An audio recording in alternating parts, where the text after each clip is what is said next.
भगवान शंकराची कृपा प्राप्त करण्यासाठी प्रत्येकजण शिवलिंगाची पूजा करतो, शिवलिंगावर अभिषेक करतो, परंतु तुम्हाला योग्य विधी किंवा त्याचा अर्थ तुम्हाला माहीत असेल तरच तुम्ही ती एवढी पूजा केल्याचा फायदा होणार आहे. 1.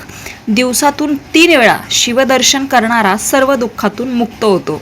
सकाळी शिवदर्शनाने पापक्षालन होते, दुपारी शिवदर्शन केल्यास सप्तजन्मीचे पाप दूर होते, रात्री शिवदर्शन केल्यास अगणित पुण्यप्राप्ती होते, शिवाला जलाभिषेक केल्यास पापक्षय होतो, शिवाला काळे तीळ वाहिल्यास धनप्राप्ती होते, रोज काळे उडीद वाहिल्यास 6 महिन्यातच व्याधींपासून आराम मिळतो. 8. दर सोमवारी मुठभर तांदूळ वाहिल्यास इच्छापूर्ती लवकर होते, पण ते तांदूळ तुमचे शाबूत असावे, अखंड, म्हणजे कुठेही असं तुटलेले वगैरे नको. तर 9. शंकराजवळ साखर वा गूळ वाहिल्यास धनसंचय होतो. 10. शिवमंदिर व परिसर साफ केल्यास उत्तम गती प्राप्त होते व रोग नाश होतो. 11. दही, दूध, तूप, मध, गोमूत्राने अभिषेक केल्यास आरोग्य प्राप्त होते, वेगाने रोग नाश होतो.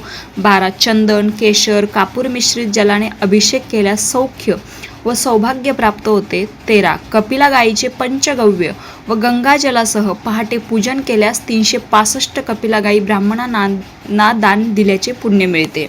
14. रोज शिवस्तुती केल्यास मनाचा मोह दूर होतो. 15. गंध पुष्पासह 1 श्रीफळ भिजवून अर्पण केल्यास संपूर्ण पूजेचे फळ मिळते. 16. शिवसहस्रनामासह तुपाचा अभिषेक केल्यास वंश विस्तार होतो. 17. उसाच्या रसाच्या अभिषेकाने संपूर्ण आनंद प्राप्त होतो. 18. साखर घातलेल्या दुधाच्या अभिषेकाने घरातील कलह दूर होतात. 19. दही भाताचे विलेपन शिवपिंडीस करून पूजन केल्यास त्रिविध ताप नाश पावतात.